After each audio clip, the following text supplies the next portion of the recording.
हम जो कहानी सुना रहे हैं वो है जादुई पेड़ की कहानी।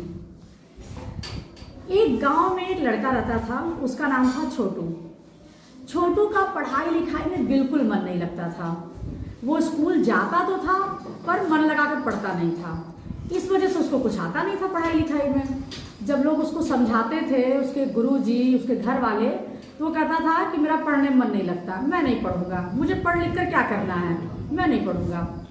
आए दिन वो ऐसे करता, गुरुजी से भी डांट सुनता था, घर वालों से भी डांट सुनता था। एक दिन गुरुजी ने विद्यालय में घोषणा की कि अगले महीने एक प्रतियोगिता रखी जाएगी कहानी लिखने की। तो जो सबसे अच्छी कहानी लिखेगा उसको इनाम में साइकिल मिलेगा। सारे बच्चे खुश। इनाम तो सबको अच्छा लगता है ना, सभी लोग चाहते हैं हमको इनाम मिले। लेकिन अब छोटू तो हो गया उदास, क्योंकि उसको तो पढ़ाई लिखाई से मतलब नहीं था, उसको तो पढ़ना लिखना भी नहीं आता था अच्छे से। अब वो उदास हो गया कि इतनी अच्छी साइकिल किसी और को मिल जाएगी। वो बड़ा उदास रहने लगा। उसके गांव में एक पेड़ था आम का। गांव वाले कहा करते थे कि वो किसी संत ने लगाया था और वो जादुई पेड़ है। ठीक, अब वो जादुई पेड़ क्यों था ये तो किसी को पता नहीं था, लेकिन वो जादुई पेड़ है। अच्छा, वो कभी नहीं फला था। वो जादुई पेड़ में कभी आम के फल नहीं लगे थे। तो वो छोटू जाएगा और उसी पेड़ के नीचे बैठ के खूब रोने लगेगा कि मतलब मुझे तो पढ़ना लिखना आता नहीं है, मुझे इनाम तो मिलेगा नहीं। वो खूब रोने लगता है। तो उसकी रुलाई सुन के पेड़ में से आवाज आती है कि बेटा तुम क्यों रो रहे हो।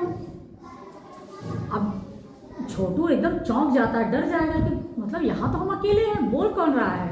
वो डर के खड़ा हो जाएगा और वो मतलब ऐसे देखने लगेगा, कहेगा कौन बोल रहा है। तो वो बोलेगा अरे तुम डरो मत, मैं पेड़ हूँ आम का, मैं आम का पेड़ हूँ। तो कहेगा कि अरे तुम बोलते भी हो क्या। तो कहेगा हाँ, जो लोग मुझसे बात करते हैं मैं उनसे बात करता हूँ, पर मुझसे कोई बात ही नहीं करता। लोग इतना व्यस्त हैं अपने जीवन में कि किसी को फुर्सत ही नहीं है कि वो हमसे बात करे। अगर तुम मुझसे बात करोगे तो मैं तुम्हारी समस्या का समाधान कर दूंगा। तो वो बताएगा कि मेरे स्कूल में प्रतियोगिता है कहानी लिखने की, पर मुझे तो लिखने नहीं आता है, मैं क्या करूं। तो कहेगा अरे कोई बात नहीं, तुम रोज स्कूल से जो पढ़ाया जाता है मेरे पास बैठ के मुझे सुनाया करो, मैं अपने जादू से तुम्हें याद करा दूंगा। तो बड़ा खुश हो जाता है। अब वो गुरुजी जो उसके पढ़ाते थे वो मन से सुनता था, क्योंकि उसको तो जाके उसको सुनाना होता था ना पेड़ को, तब ना वो उसको याद कराएगा।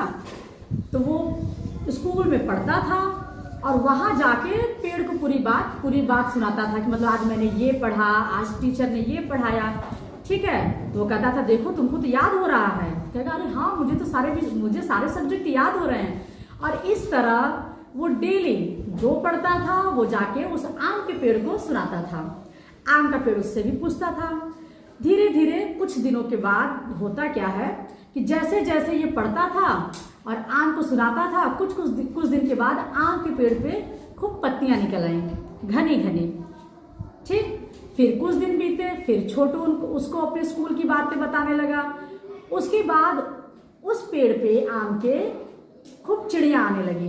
अब चिड़िया जब आती थी तो वो छोटू को कहानियां सुनाती थी। छोटू को कहानियां पसंद आने लगी। फिर धीरे धीरे कुछ और महीने, जैसे जब कुछ और दिन बीते तो गांव वालों ने देखा कि अरे इस पेड़ पे तो आम फल गए, है ना, इस पेड़ पे तो आम फल गए। उसके बाद प्रतियोगिता का दिन आ जाता है। छोटू जाएगा, वो चिड़ियों की सुनाई हुई कहानियां और एक कहानी लिखता है मेरी और जादुई पेड़ की कहानी। उसने 2 कहानी लिखी। तो उसकी मेरी और जादुई पेड़ की कहानी सबको बहुत पसंद आई। उसको पहला इनाम मिला और उसको इनाम में क्या मिला? साइकिल। वो साइकिल लेके चलाते हुए आता है और जादुई पेड़ को दिखाता है कि देखो आज मैंने तुम्हारी वजह से ये साइकिल जीत ली। अगर तुमने मुझे याद करना नहीं सिखाया होता तो मुझे तो आता ही नहीं। तो जादुई पेड़ कहता है कि नहीं, ये तुम्हारी मेहनत है, तुमने इनाम के लालच में पढ़ना सीखा। टीचर जो सिखाते थे तुम उसको याद करते थे, मुझे सुनाते थे, और देखो मुझसे कोई बात नहीं करता था, इसलिए मैं कभी फल नहीं देता था। तुम मुझसे बात करने लगे तो मेरी पत्तियां खूब आ गई, तुम मुझसे बात करने लगे तो मेरे ऊपर चिड़ियां आ गई। मतलब क्या है, मेहनत करते रहना है, हमें रोज कुछ न कुछ सीखना है। तो तुमने रोज सीखा तो तुम सफल हो गए, और मैं तुम्हारी बातों से रोज सीखता गया तो मैं भी बढ़ गया, मेरे भी आम फल गए। वो खुश होकर उसको गले लगा लेता है पेड़ को, है ना, और दोनों खुश हो जाते हैं। तो इस कहानी से हमें क्या शिक्षा मिलती है? हाँ, हमें मन लगाकर पढ़ना चाहिए, हमें रोज कुछ सीखना चाहिए, और हम जो रोज सीखते हैं वो हमें किसी न किसी को बताना चाहिए, ज्ञान की बातें, ताकि वो भी हमसे सीखे। समझे? अब कौन मन लगा के पढ़ेगा? और जो जो मन लगा के पढ़ेगा हम भी इनाम देंगे, है ना?